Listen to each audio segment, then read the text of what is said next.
تو اس پر ان سب نے اونچی آواز میں کہا، ان سب شیاطین نے اونچی آواز میں یکجا ہو کے کہا، ہم قسم کھاتے ہیں ہم یہ کام کریں گے۔ اس وقت ان میں 200 تھے جو اس کے سب پہاڑ پر موجود تھے، اور ان سب شیاطین نے مل کر انسانوں کو گمراہ کرنے اور انہیں برباد کرنے کی قسم کھائی، اور تب سے یہ اس کام پر لگ گئے۔ اس کے بعد انہوں نے انسانوں کو مختلف چیزیں سکھانا شروع کی، جس میں مختلف علوم کے بارے میں علم، تصویریں بنانا، شبیہیں بنانا اور اپنی خلقت تبدیل کرنا۔ یہاں پہ ہمارا مقصد آپ کو بت پرستی کی شروعات ہے، تو لہٰذا ہم کہیں اور نہیں جائیں گے، آپ کو بس وہی چیزیں بتائیں گے جن میں بت پرستی کی شروعات کا آپ کو پتہ چل سکے۔ جیسا کہ حضرت نوح علیہ السلام کی قوم کا وہ واقعہ جس میں حضرت نوح علیہ السلام کی قوم کے نیک لوگ جو کہ مر چکے تھے، ان شیاطین نے ان کی تشبیہیں یعنی کہ ان کے بت بنا کر دیے تاکہ بت پرستی شروع ہو سکے، اور بالآخر کچھ اس طرح بت پرستی کی شروعات ہوئی۔ اب ہمارا یہاں پر تھوڑا مزید آگے بڑھ کے اس بارے میں بات کرتے ہیں کہ لوگوں کا بت پرستی پر عقیدہ کیسے پختہ ہوا۔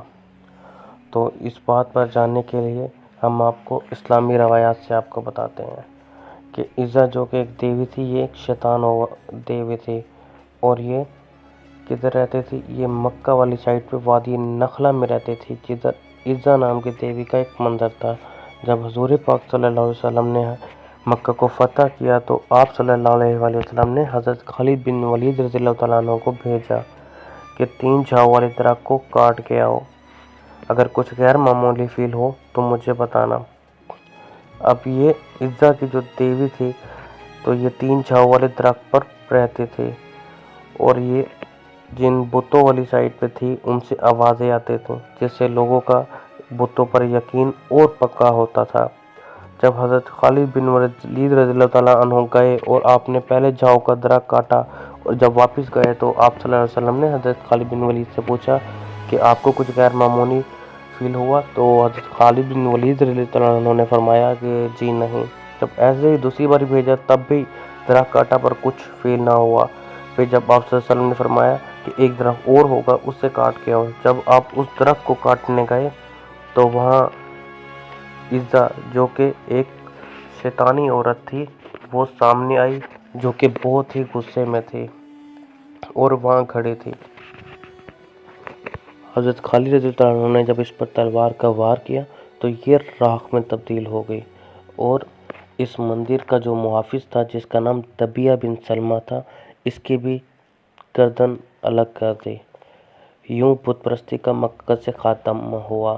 یہاں پہ یہ بات ہماری ثابت ہوئی کہ شیاطین جنات بتوں میں حلول کر کے ان میں سے مختلف آوازیں ہوتے تھے اور لوگوں کا غلط عقیدہ پختہ ہوتا تھا۔ اس کے بعد ایک اور واقعہ ہم آپ کو بتاتے ہیں کہ مکہ میں ایک ولید نامی کافر تھا جس کے پاس ایک سونے کا بت تھا، چونکہ وہ اس کی پوجا کرتا تھا۔ ایک دن اس بت میں سے عجیب و غریب واقعہ ہوا کہ اس سے آوازیں آنے لگ گئیں، جو آوازیں یہ تھی کہ حضرت محمد صلی اللہ علیہ وسلم اللہ تعالیٰ کے رسول نہیں ہیں، معاذ اللہ، اور ان کی تصدیق نہ کرنا۔ اس بات پر کافر ولید بہت خوش ہوا۔ باہر نکل کے اس نے لوگوں سے یہ سارا وقوعہ کہا اور سارے لوگوں کو اکٹھا کر لیا، تب بھی اس بت نے یہی الفاظ دہرائے۔ تو ان لوگوں نے اگلے دن ایک اجتماع منعقد کیا اور سب لوگوں کو دعوت دی، اور ساتھ رسول اللہ صلی اللہ علیہ وسلم کو بھی اس دعوت میں شریک ہونے کا کہا۔ جب آپ صلی اللہ علیہ وآلہ وسلم صحابہ کرام رضی اللہ تعالیٰ عنہ کے ساتھ آئے تو وہاں پر جو بت تھا وہ موجزانہ طور پہ یہ کہنے لگا کہ آپ صلی اللہ علیہ وآلہ وسلم اللہ کے سچے رسول ہیں، ان کا ہر ارشاد سچا ہے، ان کا دین برحق ہے۔ اور یہاں تک وہ بت کہنے لگا، اے لوگو، تم اور تمہارے بت جھوٹے ہیں بلکہ گمراہ کرنے والے ہیں، اور تم محمد صلی اللہ علیہ وسلم پر اگر ایمان نہ لائے تو تم جہنم میں جاؤ گے۔ جب اس واقعے کے بعد رسول اللہ صلی اللہ علیہ وسلم واپس جا رہے تھے تو راستے میں ایک سوار جو کہ کھڑا تھا، اس کے پاس ایک تلوار تھی جس سے خون بہہ رہا تھا۔ تو اس نے حضور صلی اللہ علیہ وآلہ وسلم کے سامنے آیا تو آپ صلی اللہ علیہ وسلم نے پوچھا کہ کون ہو؟ تو اس نے کہا یا رسول اللہ صلی اللہ علیہ وسلم میں جن ہوں، آپ کا غلام اور مسلمان ہوں۔ اور اس نے پھر سارا واقعہ بتایا۔ اس نے کہا میں جبل طور پر رہتا ہوں، کچھ دنوں کے لیے میں گھر سے باہر گیا۔ آج جب میں گھر سے واپس آیا تو میرے گھر والے رو رہے تھے۔ پوچھنے پر وجہ معلوم ہوئی کہ ایک کافر جن جس کا نام صفر تھا، وہ مکہ میں آ کر ولید نامی کافر کے بت میں گھس گیا اور آپ کے خلاف نعوذ باللہ بکواس کر رہا تھا۔ اور آج جب وہ پھر اسی بت کے اندر گیا تو مجھے اس پر غصہ آیا۔ میں نے تلوار سے اس کا پیچھا کیا اور اسے قتل کر دیا۔ اور اس کے بعد جب آپ وہاں پہ آئے تو میں اس بت میں گھس گیا اور میں نے آپ کے سچے ہونے کی گواہی دی۔ یہاں پر یہ بات ثابت ہوتی ہے کہ یہ بت ان کے اندر شیاطین گھس جاتے ہیں اور لوگوں کے عقیدے مزید مضبوط مستحکم کرنے کے لیے ایسے کام کرتے ہیں تاکہ لوگوں کا غلط عقیدہ مزید پختہ ہو گیا۔ ایک سائڈ پہ یہ جنات ایسی حرکتیں کرتے ہیں اور دوسری سائڈ پہ جو کہ ہر انسان کے ساتھ اس کا ہمذات جن ہوتا ہے، وہ اسے غلط قسم کے وسوسے پیدا کرتا ہے کہ یہی سچا خدا ہے اور تو صحیح راستے پہ ہے، اور اسے کبھی راست پر نہیں آنے دیتا۔ پارہ نمبر 27 ترجمہ، رکوع نمبر 7 پارہ نمبر 27 ترجمہ، یعنی تم خدا کے سوا جس جن کی عبادت کرتے ہو وہ سب دوزخ کا ایندھن ہوں گے، تم سب دوزخ میں جانے والے ہو۔ یعنی کہ چاہے تم جس شیطان کی عبادت کرتے ہو وہ شیطان ہو یا تم جسے اس سے اپنا معبود مانتے ہو، اللہ تعالیٰ کو ماننے کے علاوہ باقی سب کے سب جہنم میں جانے والے ہیں۔ بے شک میرے اللہ کا ہر حکم اور ہر ارشاد سچا ہے۔ ہندوؤں میں یہ 3 ہستیاں بہت مشہور اور متبرک ہیں اور ان کی تصاویر کی پرستش بھی کی جاتی ہے۔ ان میں ایک دیوی جس کا نام سیتا یا راون ہے، جس کے 4 ہاتھ ہوتے ہیں۔ دوسرے گنیش جی جس کا چہرہ ہاتھی کا سا ہے اور سونڈ بھی ہے۔ تیسرے ہنومان جی جس کا چہرہ بندر کا سا ہے اور پیچھے ایک دم بھی ہے۔ یہ جن تھے جو ان صورتوں میں آ کر کافروں کے کام کیا کرتے تھے اور کافر انہیں بزرگ اور بالاتر ہستی سمجھ کر انہیں پوجتے اور ان کی مورتیاں بنا کر ان کی پوجا کیا کرتے۔ غرض یہ کہ شیطان لعین نے جو کہا تھا میں تیرے بندہ کو حتی الامکان گمراہ کروں گا، یعنی کہ جہاں تک میں گمراہ کر سکا میں تیرے بندوں کو گمراہ کروں گا، اور اس نے انسانوں کو گمراہ کرنے کے متعدد ذرائع استعمال کیے۔ کہیں بت بنا کر ان کی پوجا کرائی تو کہیں انسانوں کو تصویر پر جھکایا، کہیں پتھر پر سجدے کرائے تو کہیں درختوں سے مرادیں فراہم کی۔ غرض یہ کہ جہاں جہاں جن جن بتوں سے پوجا کی، شیطان نے ان بتوں سے اپنا تعلق قائم رکھا اور ان بتوں میں خود سرایت کر کے، یعنی کہ ان بتوں کے اندر گھس کے کہ اس کے پجاریوں کو خوش فہمیاں اور ان کی بد عقیدگی پر مضبوط اور مستحکم کیا۔ یعنی کہ بتوں سے آوازیں آنا کہ تیرا مذہب سچا ہے، انہیں غلط سائٹ پہ کرنا، یہ سب شیطان کی چالیں تھیں تاکہ لوگوں کا عقیدہ جو تھا اسے مزید مستحکم کر سکتا، جو کہ ایک غلط عقیدہ تھا۔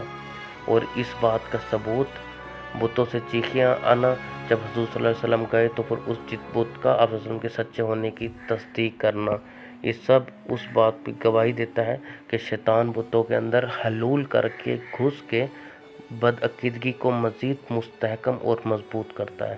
یہاں پہ ہماری ویڈیو ختم ہوتی ہے۔ چینل کو سبسکرائب کریں، ویڈیو کو لائک کریں، بیل آئیکن کو دبائیں۔ پھر حاضر ہوں گے ایک اور زبردست موضوع کے ساتھ۔ چلتے ہیں، اجازت دیجیے، اللہ حافظ۔